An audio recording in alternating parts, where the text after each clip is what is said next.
Bismillahirrahmanirrahim. Assalamu alaikum students. Welcome to this lecture. Our topic name is same as the previous lectures, modeling of free undamped motion, methodology plus examples plus questions. This is our lecture number 28. In this lecture we learn some new terms related to our topic that are here. You see that these terms are transient and the steady terms, and you are very familiar with these terms in your first order linear differential equations. Now I am revising this here. When forcing function capital F is a periodic function such as f of t is equal to f naught sine gamma t, f of t is equal to f naught cos gamma t. Here gamma is taken as a general angle. So you know that periodic function, what is meant by a periodic function? Which repeat its motion time by time after some specific time intervals. That function is called the periodic function, and these two functions, sine and cosine functions, are called the periodic functions, and they are also called the sinusoidal function because they repeat their motion after a specific interval of time. And you also studied their periods related to their motion. So the general solution for lambda is greater than 0 in the sum of a non-periodic function. When you solve second order linear differential equation or first order linear differential equation or any other higher order differential equation, then your general solution contain on two types of solution. One is called the complementary solution, and the second one is called your particular solution. So the first part, that is called the first part of the general solution, that is the characteristic solution, that is represented by a non-periodic function, that is called the non-periodic function. So the general solution for lambda is greater than 0 is the sum of a non-periodic function xc of t. If you want to simply write it as xc, as we write in previous yc, so that is not required to write t. But you know that this solution is based on t, and a periodic function xp. Moreover, xc of t dies off as time increases. Moreover, xc, it means complementary solution, dies off as time increases, and mathematically you say that in which limit tends to infinity, and this solution is equal to 0. So thus for a long period of time, the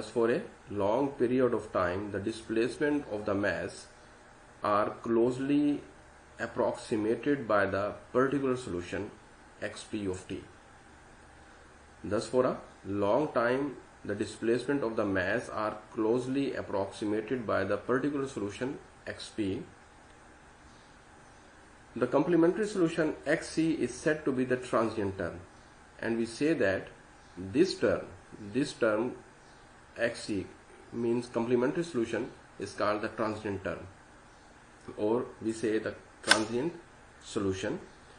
And particular solution mean xp is the part of the solution that remains after the interval of time. After the interval of time. As I said earlier, this function xc, complementary solution, dies off. As time become larger and larger, or we say time tends to infinity. This solution goes to 0. the only solution that remains after the interval, after a very large interval of time, that is called the particular solution. And we say this solution is called the steady state term or steady state solution. Here I am drawing two types of curves. One is blue and the other is red. Red shows that it is a steady state, and this represents the particular solution. And the blue one is called the transient. As you see here, it starts from here and goes increases, and then you see here, as time goes increasing, it dies off. It means it approaches to zero. Whereas this steady state particular solution never dies. It goes on after the interval of time. As time goes increasing, it repeats its motion over and over. That's why we are called it a sinusoidal function or a sine wave. Okay. So this red one is called the steady state term and the blue one is called the transient term. Transient term always goes to zero or dies off as t tends to infinity. But steady state term never dies off.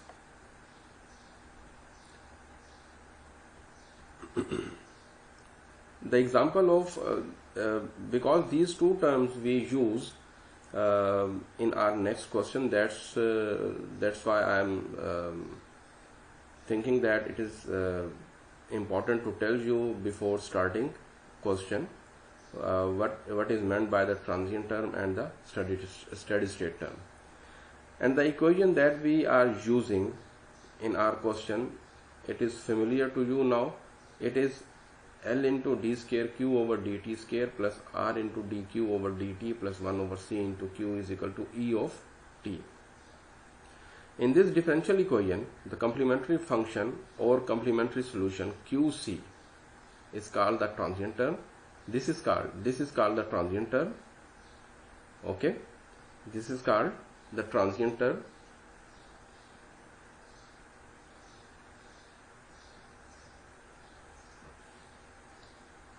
This is called the transient term. This one, this first left hand side term, left hand side of this equation, this is called the transient term, and this is called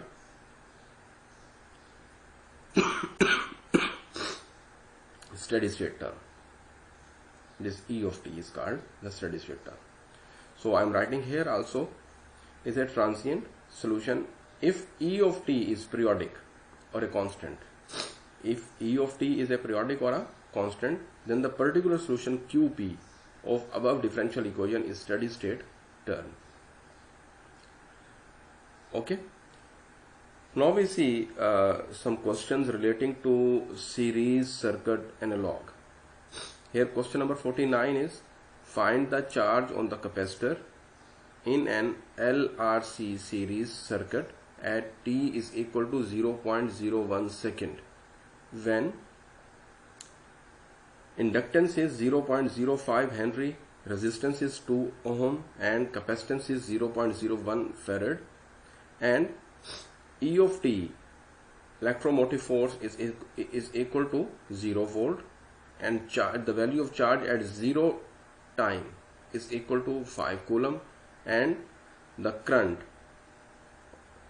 at 0 time is equal to 0 ohm.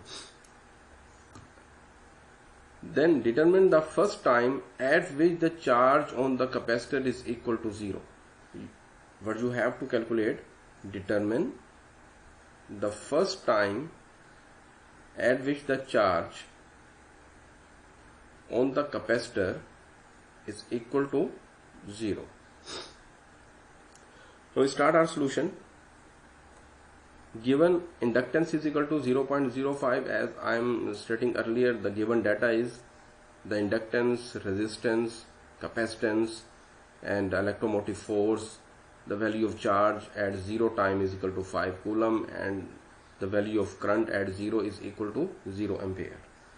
And the required differential equation according to the given data for that what kind of circuit that we what kind of equation relating to circuit that we are using here. Here you see that this circuit contain inductance, resistance and capacitor, all these three things.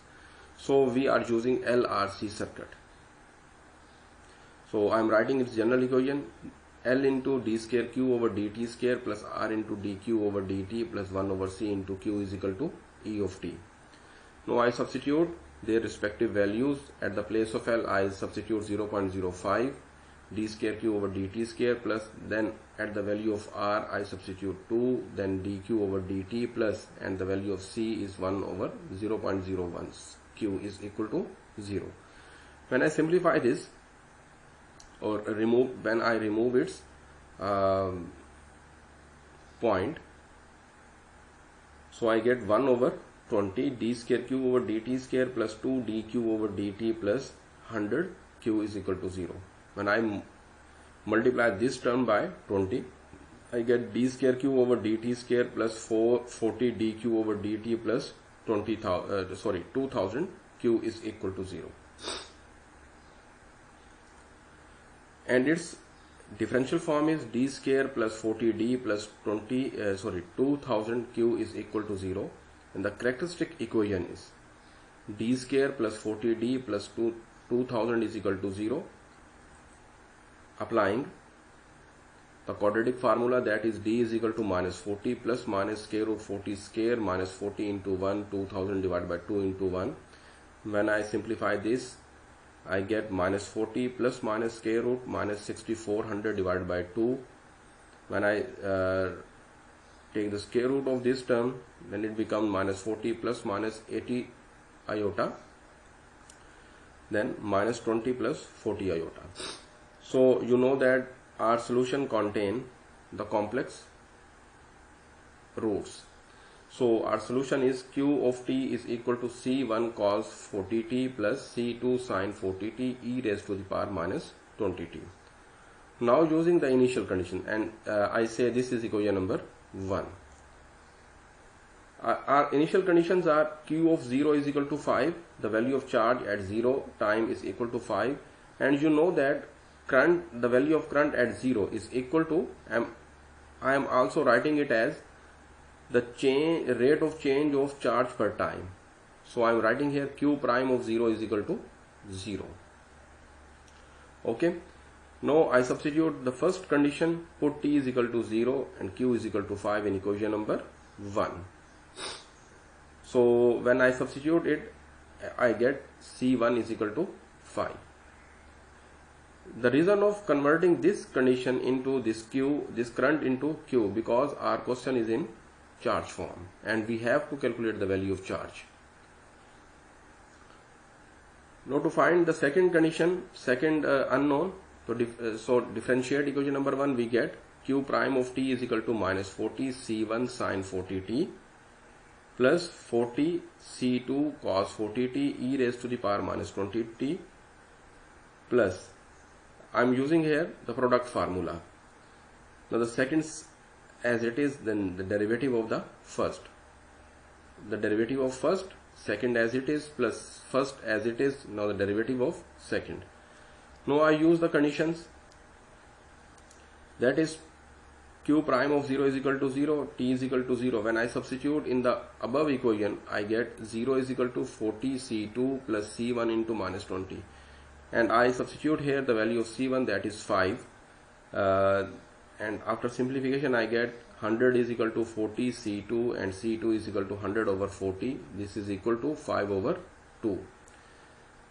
Thus, required solution is q of t is equal to 5 cos 40t plus 5 over 2 sin 40t e raised to the power minus 20t. With this question, I try to complete this question provide the answer in its alternate form, because that form is a complete called the complete solution, provide the complete solution of the question. So in this way, You know that amplitude, the value of amplitude is equal to square root C1 square plus C2 square. The value of C1 and C2 are 5 and 5 by 2. So when I substitute here and simplify this, I get 5 square root 5 over 2. And we also know that C1 is equal to A sin phi and C2 is equal to A cos phi. Now I substitute here the value of C1 and A, and here C2 and A. After simplification, I get sin phi is equal to 2 over square root 5 and cos phi is equal to 1 over square root 5. Now both these two, sine and cosine, both are positive. So I am writing here sin phi is greater than 0 and cos phi also greater than 0. So what is the quadrant in which both sine and cosine are positive? This is the quadrant number first. This is the first quadrant in which both sine and cosine are positive. So the phase angle is in first quadrant. Now I calculate tan. Tan phi is equal to 2 over square root 5 divided by 1 by square root 5, sine over cosine. When I simplify this, it is equal to 2. So phi is equal to tan inverse 2 is equal to 1.107. Hence the alternate solution is Q of t is equal to A e raised to the power minus 20t sine omega t plus phi. So you see here the value of A, I am substituting 5 square root 5 over 2 e raised to the power minus 20t sine, and the value of omega is 40. The value of omega is 40 plus, and the phase angle is 1.0107. Now what we have to do, we have to find the value of charge on a capacitor when its value goes to 0. So now we want to calculate the value of the charge on the capacitor at 0.01 second. Okay, it is given in the question. The initial value is given, t is equal to 0.01 second. Now I substitute, I take this value. It is up to you what kind of solution you take here. So I am taking here Q of t is equal to 5 square root 5 over 2 e raised to the minus 20t sine 40t plus 1.1071. Here I am substituting the value of t is equal to 0.01. When I substitute and simplify this, I get 5.59 into 0.818 into sine 0.4 plus 1.1071, 4.572 sine 1.5071. When I operate sine on this value, I get 0.997, and when I multiply these two, it is approximately equal to 4.558. Okay, at 0.01 second, the value of the charge on the capacitor is 4.55 farad. Okay.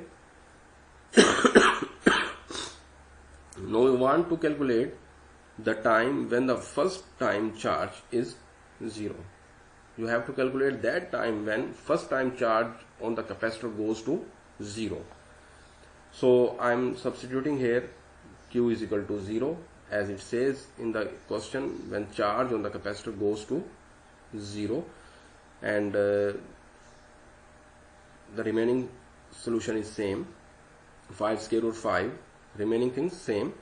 So this becomes 0, and we have two terms, two factors. One is e raised to the power minus 20t and the other is this. This e raised to the power minus 20t is the part of the solution, so it is not equal to 0. The only thing that is equal to 0, that is sine 40t plus 1.1071 is equal to 0. When I take this sine inverse, sine to this side, it becomes sine inverse of 0. And when I solve this, 40t plus 1.1071 is equal to sine inverse 0, and you know that sine inverse 0 is equal to the value of sine 0 is at 0 and pi. So I am taking here pi. 40t plus 1.1071 is equal to pi. Then I take this term 1.1071 towards left. I get it becomes 40t is equal to 3.1416 minus 1.1071, and when I subtract this, 40t is equal to 2.0345 and t is equal to 2.0345 divided by 40, and it is approximately equal to 0.0508 second. When charge on the capacitor first time goes to 0, this is the time when charge is 0 on the capacitor. So I hope you understand this question. Now I take another question, that is 53. Find the steady state. Here you see that, that's why I am stating the term initially, the steady state term and steady state current, steady state charge and steady state current. So find the steady state charge and the steady state current in an LRC circuit, series circuit, when inductance is equal to 1 Henry, resistance is equal to 2 ohm, capacitance is 0.25 farad, and electromotive force is equal to 50 cos t volt. So solution is the given values. I am writing here the given values, and according to the given data, what equation, what differential equation relating to circuit I am using here. You see here, this circuit contain inductance, resistance and capacitor, so we use the equation of LRC series circuit.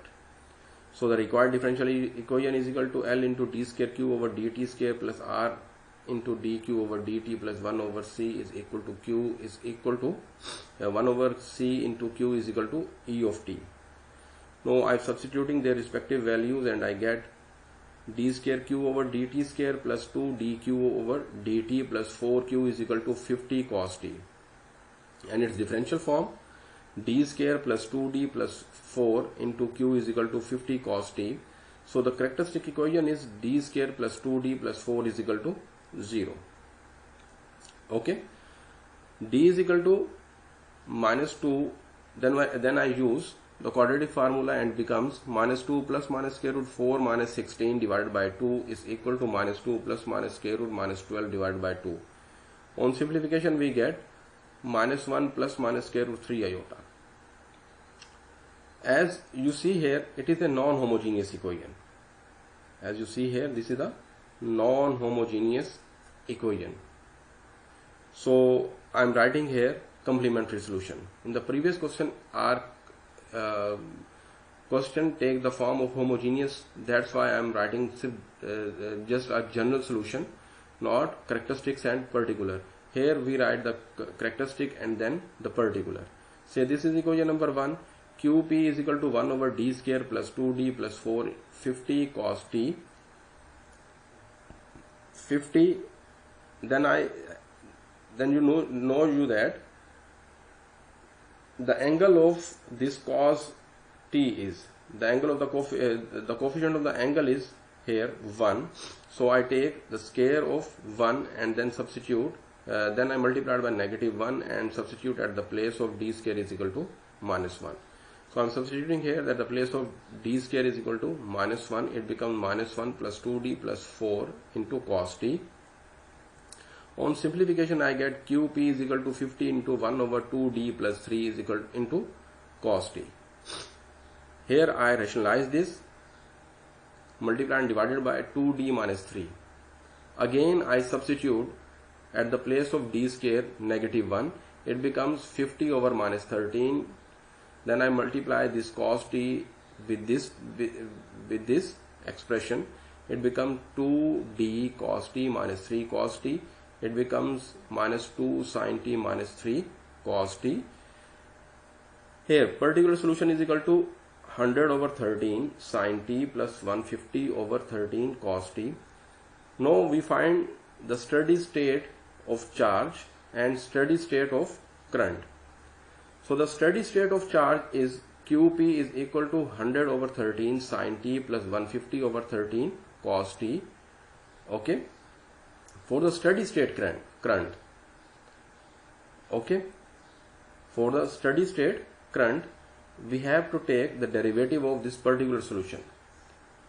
qp prime is equal to 100 over 13 sin t plus 150 over 13 cos t prime. So I am taking here the derivative 100 over 13 cos t minus 150 over 13 sin t. So you remember that in steady state only particular solution contain, not complementary solution. If he says you find the transient term, you find the transient term of the solution, then you only find the complementary solution, not a particular solution. So we see, so you see here I am finding particular solution and state, the steady state of charge, that is qp I am writing here, and when I find the steady state of current I take the derivative of this, and this is called ip of t is equal to 100 over 13 cos t minus 150 over 13 sin t. In our next lecture, I try my best that you will understand each and everything in this lecture. With this lecture your lectures come, your syllabus, total syllabus comes to end, and now I am starting how you can perform quickly, you find your solution quickly by using MATLAB. In my next lectures I give you lectures on how you can program the second order linear differential equation non-homogeneous with undetermined coefficients, how you can program them in a MATLAB. So take care. Inshallah we will meet in our next lecture. Till then, take care. Allah Hafiz.